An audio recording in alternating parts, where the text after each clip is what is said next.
क्षमा क्रोध को क्षय करे, जो काहू पे हो। कहात कबीर तिस दास को, गंज न सके को। क्षमा बड़न को चाहिए, छोटन को तुपार। कहा रहीम हर को घटो, जो भ्रगुमारी रात। प्रेमी सज्जनों, वास्तव में क्षमा सार है। जिसके अंदर क्षमा ठहरा जाती है, वो ही एक महान आत्मा बन जाती है। क्योंकि क्षमा ही करना कठिन होता है। लोग क्षमा नहीं कर पाते। किसी ने कुछ शब्द कह दिए, किसी ने कोई बात कह दी, तो वो क्षमा नहीं कर पाता है। और क्षमा जब नहीं कर पाता है तो उसका क्रोध बढ़ता है। और क्रोध बढ़ने से क्या होता है कि जीव के अंदर जीव भाव और मजबूत होता चला जाता है, जो सबको क्षमा करता है। इसी बात को द्रौपदी जी ने से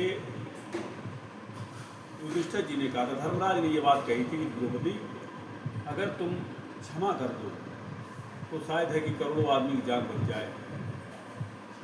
द्रौपदी ने कहा था, महाराज मेरे साथ बहुत अन्याय हुआ है, इस अन्याय को मैं क्षमा नहीं कर पाऊंगी। तो उन्होंने ये एक बात कही थी कि क्षमा तप है।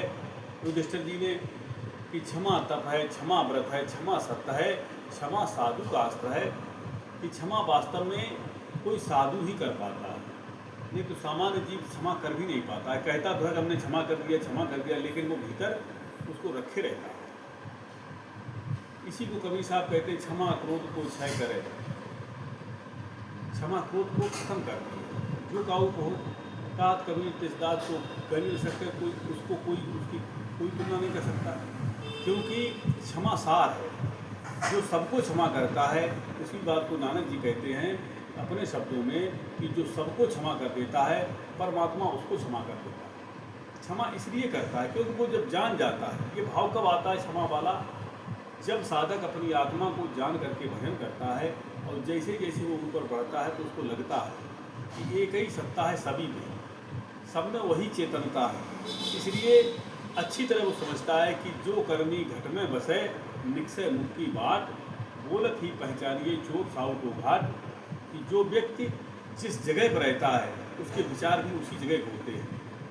अगर उसकी प्राण शक्ति नाभि अगर उसका मुकाम अधिक रहता है तो उसके अंदर क्या होता है, जीवात्मा के भाव होते हैं। जीवात्मा का ये स्वभाव है कि काम क्रोध लोभ मोह अहंकार, उसके पास ये सब कुछ विद्यमान रहता है। ऐसी स्थिति में वो चाहते हुए भी कि हम किसी को क्षमा कर दें, लेकिन क्षमा कर नहीं पाता है। जब गुरुनामी विद्या मिलती है, जिसको कहा कि नाम उठा के नाप सो गगन माई ले गए, तहाँ नित्य प्रकाश है। ऐसी जब विद्या मिलती है, जब आत्म तत्व का उपदेश होता है, तब साधक की रहनी बदलती, जगह बदलती है।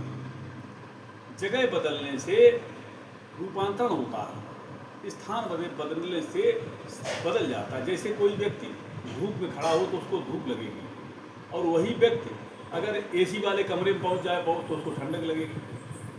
जो अता तब व्याकुल हुई तब छाया सुख जाने सोई। जो बहुत ज़्यादा परेशान होता है, बहुत ज़्यादा गर्मी में होता है, और तो उसको पेड़ की छाँव अच्छी लगती है। इसी तरह से जब जगह बदलती है तो मनुष्य का स्वभाव बदला करता है। जिसका स्वभाव बदलता है, इसीलिए विराट हृदय कौन होता है? जो सबको अपने में समेट लेता है, जो सबको क्षमा कर देता है, किसी से भी ईर्ष्या नहीं करता है, किसी से द्वेष नहीं करता है, किसी से आसक्ति नहीं करता है। ऐसी स्थिति में क्या होता है कि वो सबको क्षमा करने लगता है। इसको नानक जी ने कहा, ये बहुत बड़ी बात होगी। नानक जी ने इसी बात कहा कि जो सबको क्षमा कर देता है, परमात्मा उसको क्षमा कर देता है, और जो किसी को क्षमा नहीं कर पाता है उसको हर कर्म का भुगतान देना पड़ता है। इसलिए सावधानी यही होती है कि हमें हमेशा क्षमा रूपी अस्त्र को अपनाना चाहिए। क्षमा साधु का अस्त्र है, क्षमा साधु का अस्त्र होता है। क्षमा तप है, क्षमा व्रत है, क्षमा सत्य है, क्षमा सार है, क्षमा साधु का अस्त्र है। जो इस अस्त्र को धारण कर लेता है वो जग में सुखपूर्वक विचरण करता है, संसार में अनासक्त रूप से रहता है, उसका जीवन धन्य हो जाता है।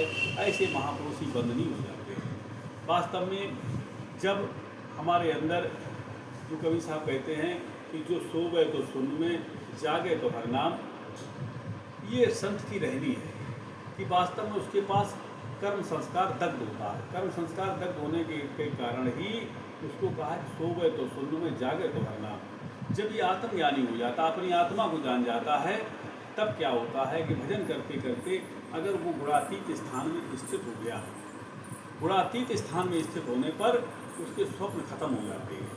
तब होता है कि अगर वो सोता भी है तो लेटे में भी उसका भजन ही होता है, सोते समय पर भी उसके पास स्वप्न नहीं आते और जागते टाइम पर विचार नहीं आते हैं फालतू। जैसे भगवान कृष्ण ने गीता में कहा कि हे अर्जुन, कोई भी व्यक्ति किसी भी क्षण बिना कर्म किए नहीं रहता है, हमेशा कुछ ना कुछ कर्म करता रहता है। इसलिए जो निष्काम होने की विधि है, जिससे हम निष्काम हो जाएं, जिससे हमारे कर्म छूट जाएं, वो एक ही विद्या है कि अपनी आत्मा को जान करके ऊर्ध्वगमन करें। जैसे जब तक हमारी अष्टधा प्रकृति काम में फंसी, इसमें भों के नीचे आत्मा फंसी, तब तक काम, क्रोध, लोभ, मोह, अहंकार, शतो, रजोगुण, तमोगुण, इस अष्टधा प्रकृति में हम फंसे।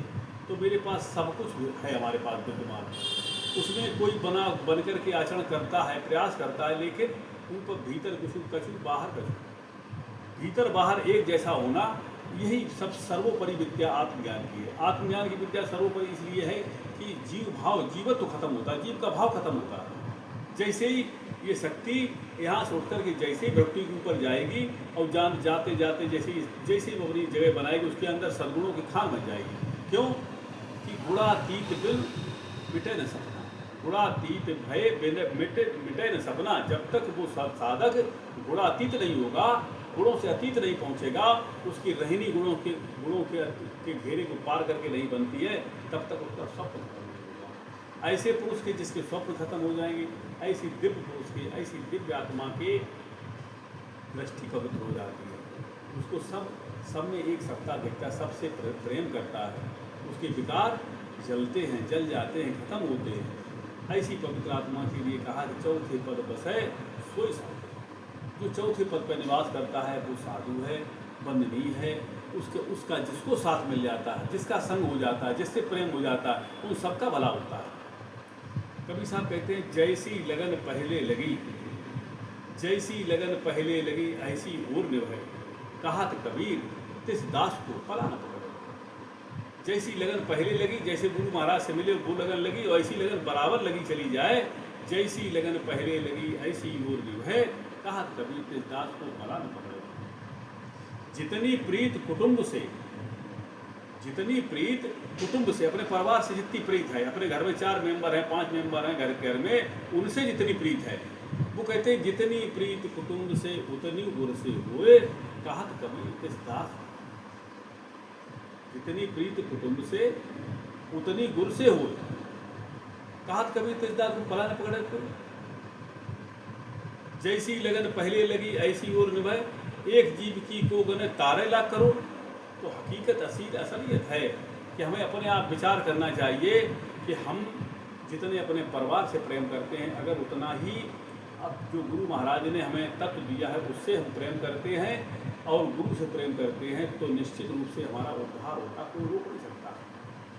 जीव भाव हमारा खत्म होगा। कब तक कैसे खत्म होगा? अपनी आत्मा को जान करके भजन करना। ये एक यथार्थ ज्ञान है, प्रैक्टिकल ज्ञान है। जिस प्रकार से विज्ञान में सिद्ध होता है, विज्ञान सिद्ध करता है, विज्ञान जहाँ पर विज्ञान का अंत होता है, जहाँ विज्ञान का अंत होता है वहाँ से अध्यात्म की शुरुआत होती है। विज्ञान कहाँ तक है? गुणों का जहाँ तक घेरा है, इसके नीचे विज्ञान है और यहाँ इसके ऊपर अध्यात्म है। तो अध्यात्म का मतलब यही है कि जहाँ पर यथार्थ ज्ञान होता है, जो निज अनुभव से ही जाना जाता है। जब साधक साधना करता है, उसकी साधना करने से ही उसके अंदर एक अनुभव आते हैं। उन अनुभव से जब वो परिपूर्ण होता है, तब वो समझता है कि राज क्या है।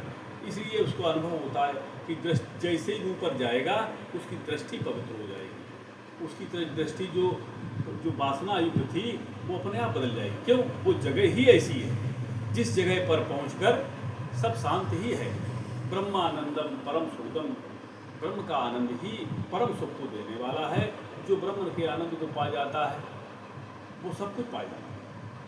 इसलिए कहा जाता है कि अखंड मंडलाकारं व्याप्तम येन चराचरम् तत्पदम दर्शितम् तस्मै श्री गुरुवे नमः। अखंड है, वो खंड नहीं उसका, जो उस अखंड में शामिल हो जाता है तब वो भीतर से बाहर तक ऊपर तक वो एक ही चीज़ तो है, वही एक व्यापक सकल जो मन का अनुभव। फिर चर कीट पतंग में दया नहीं जाओ, केवल एक सत्ता है। अद्वैत का मतलब है दूसरा नहीं, एक सत्ता है केवल, वो दूसरा कोई है ही नहीं। इसलिए वो एक जो एक को जान जाता है वो एक ही हो जाता है। इसलिए संतजन जो महापुरुष चलते हैं इस मार्ग पे, वो जो जो धीरे धीरे इस राज को जानते हैं, ये इतनी जल्दी समझ में नहीं आता है। जिसको गरुड़ जी से काकभूषण जी कहते हैं, शंकर जी ने कहा था गरुड़ जी से कि जाओ गरुड़ कागा के पासा और खग जाने खगही की भाषा, जब बहुकाल करी सत्संगा तब है मिटे मोह भ्रम बंगा। जब बहुत काल तक वो सत्संग करता है तब वो सत्य को समझ पाता है। जब सत्य को समझेंगे तब गुरु नामी विद्या ग्रहण करके, और जब साधक साधना करता है तो अपने स्वरूप को पाता है, वहाँ जाकर परमानंद में स्थित होता है। और जो स्वरूप को पा जाता है वही मुक्त हो जाता है, वही मोक्ष को प्राप्त करता है, उसको परमधाम की प्राप्ति होती है। इसी को परमधाम कहा गया है कि जो जीवात्मा अपने निज स्वरूप में पहुँच जाती है वो परमधाम को प्राप्त करती है। इसी को कहा है अद्वैत मत। अजमाने अजन्मा सदा स्वरूप प्रकाश बर, अपर न उदित आन अप्रमेय अद्वैत अज। इसलिए इसको जो जानते हैं अद्वैत में प्रवेश कर जाते हैं। बोले सद्गुरु भगवान की